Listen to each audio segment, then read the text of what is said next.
Hola a todos, yo soy Ramón Lozano. Bienvenidos a un nuevo episodio de este podcast donde vamos a hablar de los eventos más relevantes que movieron a los mercados financieros en Estados Unidos en la semana laboral que terminó el viernes 22 de agosto de 2025. En la empresa de la semana vamos a hablar sobre Supermicro y en la sección educativa vamos a hablar sobre delisting.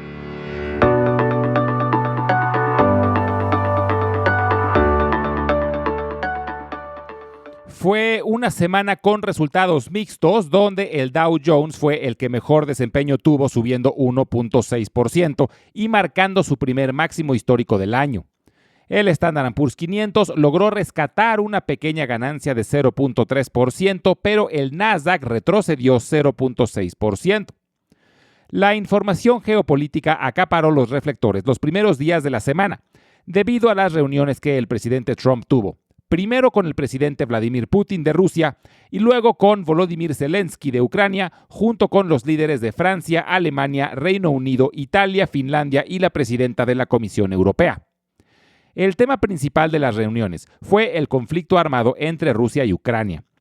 Pero aunque en ambas reuniones se anunciaron avances importantes, en ninguna se alcanzaron acuerdos concretos ni compromisos verificables, lo que dejó la sensación de que los encuentros fueron más gestos diplomáticos que pasos reales hacia la paz. Sin embargo, los principales factores que movieron a los mercados la semana pasada fueron dos. Primero, los reportes relacionados a la industria del retail, que en general mostraron preocupación debido a que se han reducido los márgenes y se anunciaron incrementos de precios causados por la entrada en vigor de nuevos aranceles. Estos reportes provocaron que los primeros 4 días de la semana los índices tuvieran un retroceso moderado, pero la semana cerró con un fuerte rally el día viernes, después de la conferencia de prensa que Jerome Powell, presidente de la Fed, tuvo al terminar el simposio anual de Jackson Hole. Literalmente, lo que Powell dijo fue que la Fed procederá con cautela, pero que el cambio en el equilibrio de riesgos podría justificar un ajuste en su postura de política monetaria. Esto fue recibido como una señal de que están contemplando una reducción de tasas en el futuro cercano, y los mercados reaccionaron de forma muy positiva, porque ya prácticamente se está dando por hecho que la Fed recortará las tasas en 1/4 punto porcentual en su reunión de septiembre. Se ve difícil que el recorte sea mayor, pero según la herramienta de Fed Fund Futures, se esperan 2 recortes de 1/4 punto porcentual antes de que acabe el año. Quedan únicamente 3 reuniones de la Fed este año, la de septiembre, la de octubre y la de diciembre. Powell también profundizó en sus opiniones sobre la inflación y sobre el mercado laboral. Con respecto a la inflación, señaló que un escenario razonable es que la inflación aumentará desde los niveles actuales provocados por los aranceles.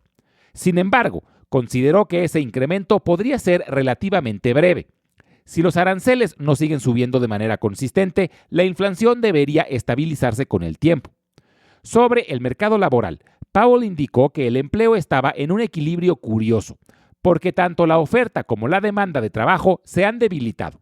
Esto ha dejado la tasa de desempleo relativamente estable en 4.2%. Sin embargo, sugirió que los riesgos a la baja están aumentando y estos podrían materializarse rápidamente, lo que refuerza la justificación de la Fed para potencialmente reducir las tasas de interés. En temas microeconómicos, la semana estuvo cargada de reportes relacionados a la industria del retail. El más relevante de todos por su tamaño fue el de Walmart. Sus ventas crecieron 25%, pero sus utilidades tuvieron una disminución. Los directores de Walmart argumentaron presiones arancelarias, pero se mostraron optimistas debido a que están ganando mercado en consumidores con ingresos más altos. Aún así, sus acciones terminaron cayendo casi 4%. Las acciones de Target sufrieron aún más, cayendo 11%, después de que su reporte decepcionó de nueva cuenta a los inversionistas. Target anunció la salida de su director general, quien será reemplazado por Michael Fidelk, quien entró a la empresa hace 23 años. Fidelk reconoció que se necesita trabajar mucho para reconstruir la reputación de Target en estilo y diseño, además de mejorar la experiencia de compra en tienda. Home Depot reportó ligeramente por debajo de las expectativas, pero se espera que sus ventas se recuperen en caso de que se cumpla el pronóstico de menores tasas por parte de la Fed. Esto le daría un impulso al mercado de la vivienda, lo que ayuda a las empresas que venden materiales para construcción y remodelaciones. De las cadenas de tiendas con ventas al menudeo, la que mejor resultados mostró fue TJX, la empresa madre de Marshalls y TJ Maxx. Sus utilidades brincaron 15% y elevaron su pronóstico para el resto del año. TJX es ya la quinta empresa más grande de la industria del retail dentro de Estados Unidos, solo detrás de Walmart, Amazon, Costco y Home Depot. Dentro de la industria tecnológica, reportó Palo Alto Networks, que es una de las empresas más grandes de ciberseguridad, y mostró un crecimiento de 27% en sus utilidades. También tuvimos muchas noticias de Intel. Por un lado, la empresa desarrolladora de chips que ha sufrido los últimos años anunció que recibirá una inyección de capital de $2,000 millones por parte de SoftBank. También el presidente Trump anunció que el gobierno de Estados Unidos se convertirá en dueño del 10% de Intel a cambio de los incentivos que ha recibido por parte de la CHIPS Act, que es la legislación aprobada en la administración anterior para fomentar la producción de chips dentro de Estados Unidos. Esta semana se reportará el indicador favorito de la Fed para medir la inflación, que es el índice de gastos de consumo personal. También tendremos una actualización del crecimiento del PIB durante el segundo trimestre y algo de información sobre el mercado de la vivienda. En temas microeconómicos, el reporte más relevante será el de Nvidia, que continúa siendo la empresa más valiosa del mundo. También tendremos los reportes de Snowflake, Best Buy, Dell, Marvell Tech, Affirm, Okta, Dick's Sporting Goods, Gap, Williams-Sonoma, Petco, Ulta Beauty y Alibaba.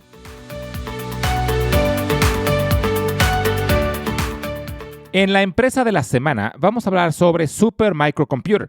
Su símbolo es SMCI.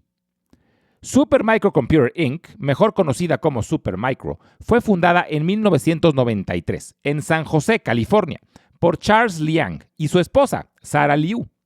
Liang, un ingeniero nacido en Taiwán y formado en Estados Unidos, tuvo la visión de construir servidores de alto rendimiento que fueran más eficientes y modulares que los que existían en ese momento. Era una apuesta ambiciosa, porque en los años 90 el mercado era dominado por tres gigantes, IBM, Hewlett Packard y Dell.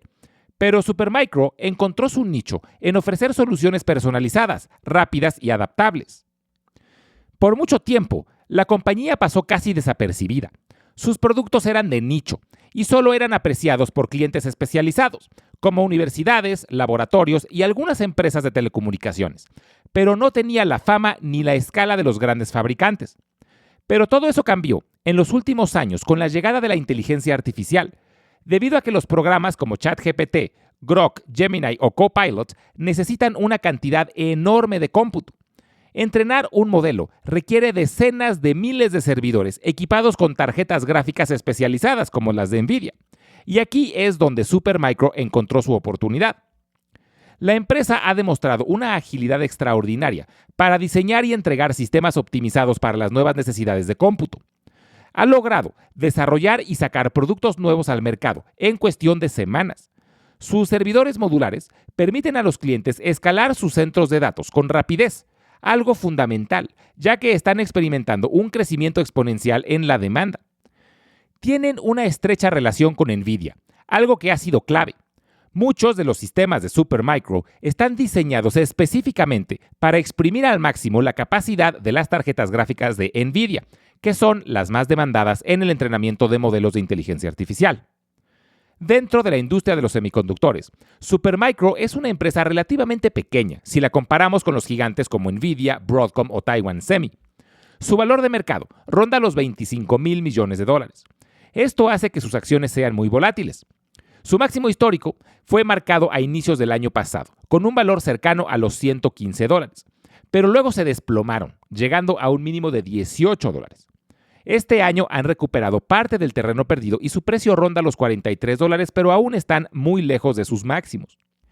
La principal razón por la cual las acciones de Supermicro se desplomaron el año pasado fue porque estuvieron en riesgo de que el Nasdaq sacara sus acciones del mercado, debido a que se atrasaron en la entrega de sus estados financieros. Posteriormente, en noviembre del año pasado, Ernst & Young era la empresa encargada de las auditorías de Supermicro, pero renunció, argumentando preocupación sobre la transparencia y gobierno dentro de la empresa. Esto es algo grave. Al final, Supermicro solicitó una prórroga y logró entregar la documentación necesaria para que sus acciones siguieran cotizando en el Nasdaq. Pero es definitivamente un foco rojo que hay que considerar antes de invertir. Supermicro es una empresa sólida y con mucho potencial de crecimiento, pero es preocupante lo que sucedió con el retraso de la publicación de sus estados financieros. Creo que si queremos invertir en el boom de inteligencia artificial, hay mejores opciones. Se puede con las desarrolladoras de chips, donde mi favorita es Nvidia, pero también me gustan AMD y Broadcom, las desarrolladoras de aplicaciones como Meta, Microsoft, Oracle, Salesforce o ServiceNow, o competidores directos de Supermicro en temas de infraestructura, que las que más me gustan son Cisco o Dell, aunque tengan un crecimiento más moderado. Hoy hablamos de Supermicro a petición de un seguidor del podcast. Quiero agradecerles a todos los que me han mandado ideas de empresas para esta sección. Les prometo que hablaremos de todas poco a poco. Ya tengo varias en lista de espera e iremos hablando de ellas en los próximos episodios.